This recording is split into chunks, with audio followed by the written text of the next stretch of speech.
The earliest things I remember was that I was a lover of Kulthum at the age of 4. There was in our house someone who lived in a room, and he used to buy all the records of Kulthum.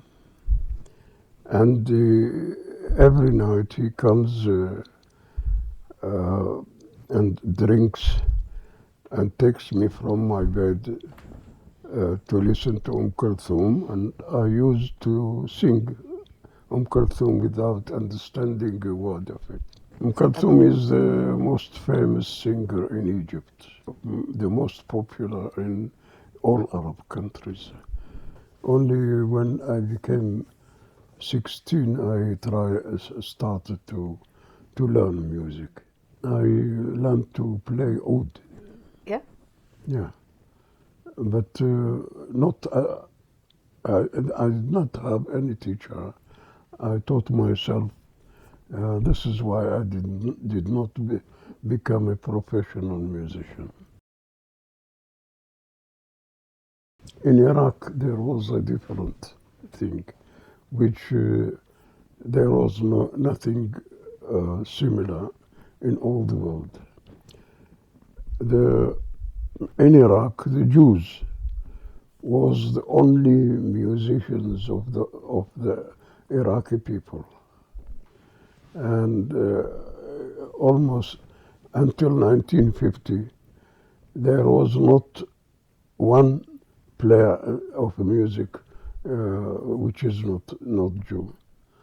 And most famous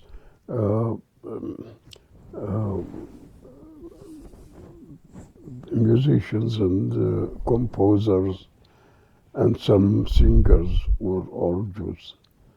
So the role of Jews in Iraqi music is different from all the world. The cases where there was performances for audience, I used to go. But the radio had many hours a day for music, and all the band of the radio were Jews, except one. They used to work full time in the radio because all the singers had to be accompanied by music, so they almost stayed all the day because there was no recording at that time, only live music. Mm-hmm. So they had to be in the radio all the day until the end. There is a special kind of music in Iraq called maqamat, and this maqamat was family. The father teaches his son and doesn't teach any others. So this is in both styles of music, the Jews were the main musicians. The maqam is a number of composed songs which are sang as they were composed before, and the singer has to repeat them. Like if you have a sonata, you repeat it, and it is composed by musicians. This maqam is now we have about 56 remaining. We have 56 songs which the maqam singer has to sing them.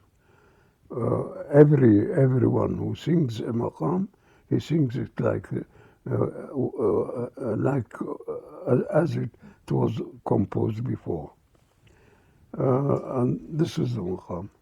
And this was not known by any other country, Arabic country, only in Iraq. This is why they call it Iraqi maqam.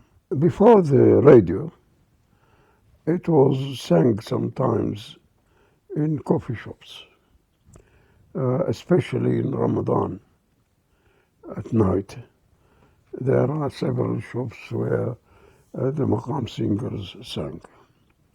But the most important thing was the wedding celebrations in Jewish families. They have a night celebration the day before the wedding. They call it henna. The henna, when they put henna in the fingers of the wife and the bride, and the maqam group used to start at 7 o'clock in the evening and until morning, and usually they sang about 25 to 27 maqams at that night, and they had a special arrangement of the maqams. So people who are interested in maqam know what maqams are sang at 7 o'clock and what maqams are sang at 10 o'clock and until morning. And in the morning they used to take yogurt because they believed that yogurt is good for the people who drank at night, so that they can go to work in the morning from the celebration. And they call this night Hinna or Sabahiyya. Sabahiyya means a celebration till morning. You can do a maqam celebration without accompaniment. And the instrument accompaniment is only for help. Not the instrument is the important, but the song. But after the Jews left, when the most famous instrument players, the Joza and Santur, wanted to leave Iraq, the prime minister did not allow them to leave Iraq before they teach 2 persons. And these 2 persons started to teach what they learned in the university and in the musical school. And now you have hundreds of maqam singers and players. The santur player is called Yusuf Pataw, and the Joza player is Saleh Shumail. They taught them how to play, to accompany a maqam singer. They are Western Muslims among all the time, and very famous singers. But there were no players. So he forced them to teach 2 maqam singers to play. And one of them learned the Joza, and the other learned the Santor. There were 4 or 5 singers who went to Israel, and when they died, there is no maqam singer now. In prison, we made oud. You made an oud. Yeah, we made oud. I'm not good in working, but I told them what to do in order to make oud, and they did from a box of a wooden box of tea and sieve. From this part, we did three ouds. Yes, and you played them. And I played and sang and composed three songs.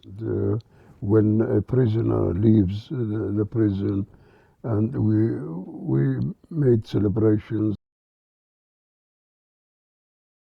But here I met Iraqi musicians, and one of the best oud players was my friend here, Salman Shukur. And we used to meet every weekend. We play, and we had a lot of celebrations in Sami Zbeda's house. All the musicians who came from Iraq used to come to me, became friends of mine. Well, it is a world language, a language for all people of the world, and the best language they have.